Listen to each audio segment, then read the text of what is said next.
a travel agent or a tour operator. It would be easy to DIY a trip to Manitoba and all the way up to Churchill if you are in the business. Mm-hmm. If you see what I mean. Yeah.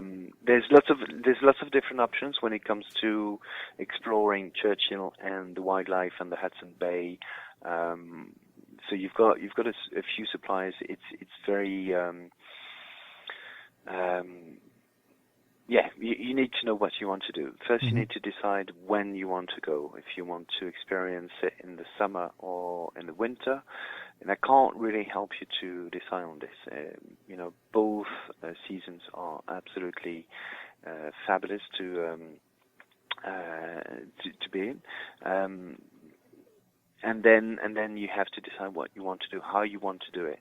So the exploration of the polar bear watching trips, usually they're based on where you go on one of those big tundra vehicles, the big white vehicles. So these trucks, they can take up to 40 people usually. They tend to limit, like 20 passengers, and so that everyone can have a window. And then from the town of Churchill, you would go to these trucks, and then from the launch area of these trucks, you will go and reach what they call the wildlife management area, which is by the southern coast of the Hudson Bay, mm-hmm. where all the polar bears tend to congregate, when they're waiting for the ice to freeze again over the Hudson Bay. And that would be October to the end of November. So that's one way to do it. You stay in Churchill. So you stay at a hotel. There's a lovely one called Lazy Bear Lodge. There's lots of different hotels. It's not going to be luxury because it's pretty basic up north, but it's fine. It's clean and it's all you want to sleep. And then every day you would go, as I said, to go to these trucks and then go and explore on the trails of the wildlife management area where all the polar bears are. And you come back at night. There's a supply called Frontiers North Adventures. They've got a different take on these trips, and they call it the Tundra Buggy Lodge, where you would overnight on the tundra, on aboard one of these trucks. So they put 5 or 6 of these vehicles, and 2 of them are turned into accommodation and lounge, etc. So you spend your nights, you sleep to bears, you wake up to bears, and that's quite a nice option if you don't mind the losing a bit of privacy, because it's gonna be a bit like on a train, overnighting on a train. So you've got bunk beds and etc. So if you don't mind sharing, and it's more like a camping trip, then that's fine. And I think that's a great option. And if you're lucky enough, you can catch some northern lights as well. And then another option, which could be winter or summer, is to stay at one of the luxury wilderness lodges around Churchill, which is, again, a bit more expensive, a bit pricier, but completely remote, and that's again another supply. So different options to consider, and probably something that a tour operator can really advise you on. Mm-hmm. I fancy doing the overnight in the Tundra vehicles, but I snore really badly. So I'll probably end up being thrown out. Yeah.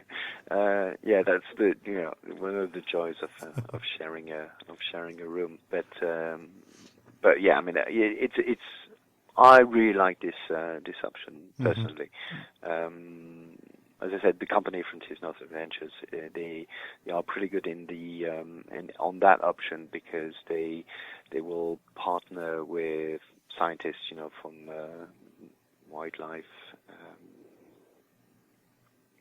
companies, and so they would take these scientists on board. They can do some seminars or talk to you about polar bear behaviors, climate change. So that's a good option. If you want to keep it to, a nice price option, then it's definitely going to be hotel-based in Churchill, and then jump on the trucks every day and do the commute, and back and forth for 2 nights or 3 nights, or however long you want to stay in Churchill.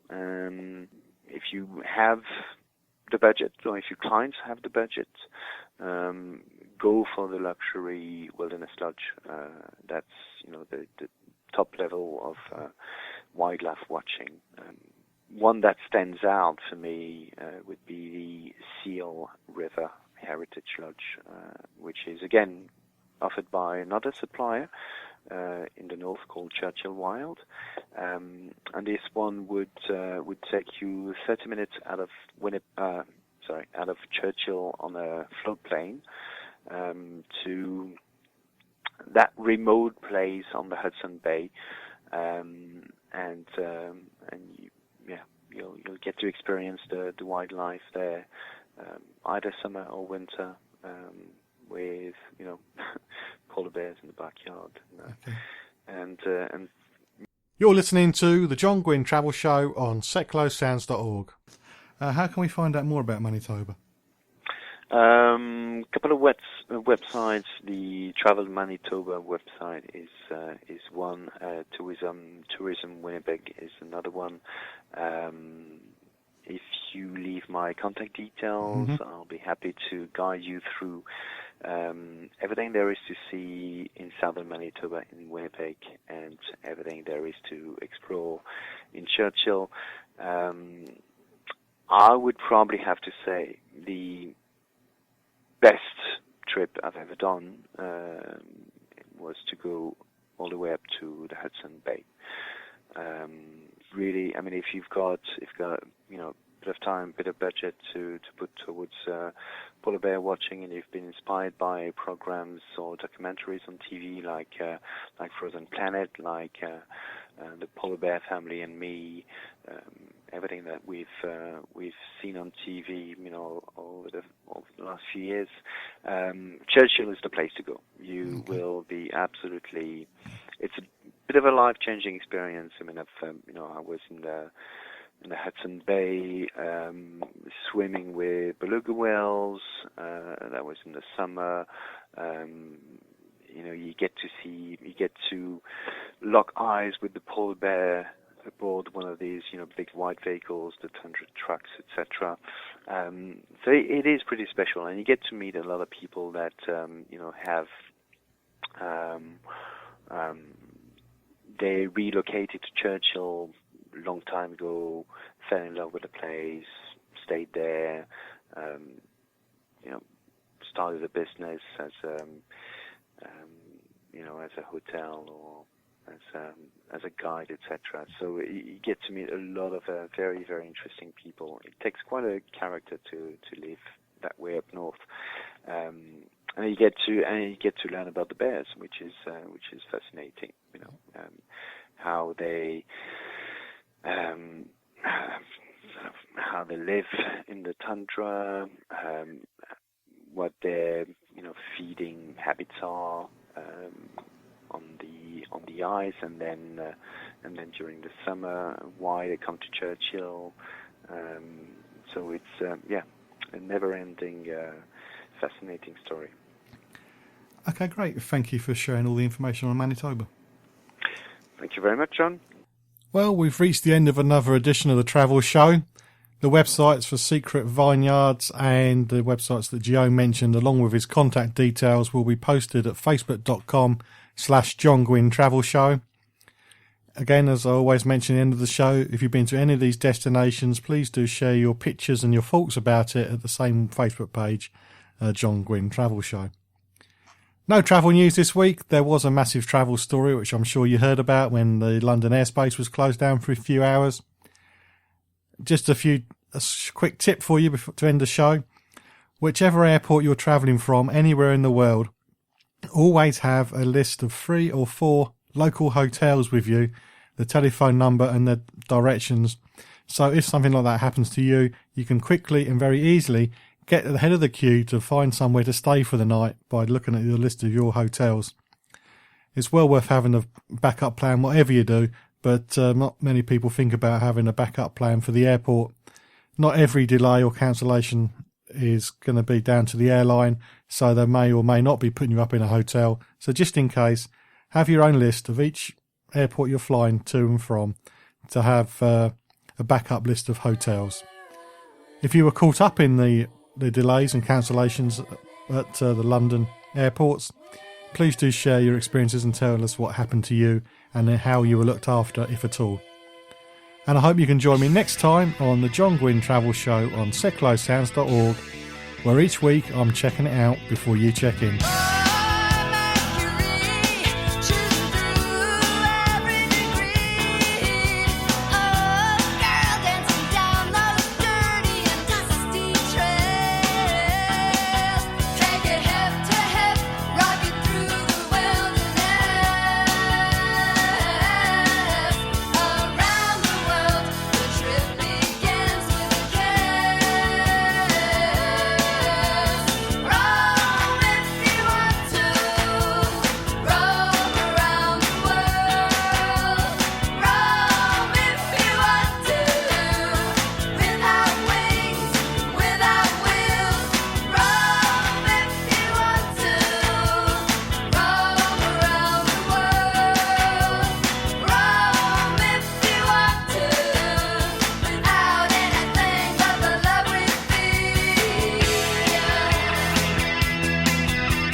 MK Pulse proudly sponsors Seclo Sounds. MK Pulse is Milton Keynes' local magazine, bringing helpful information on food, health, fashion, money, travel, culture and much more to 84,000 people every month. Plus news, views and what's on from around the city. If it's happening in Milton Keynes, it's in MK Pulse, and it's available online at www.mkpulse.co.uk. MK Pulse and Seclo Sounds, the heart and soul of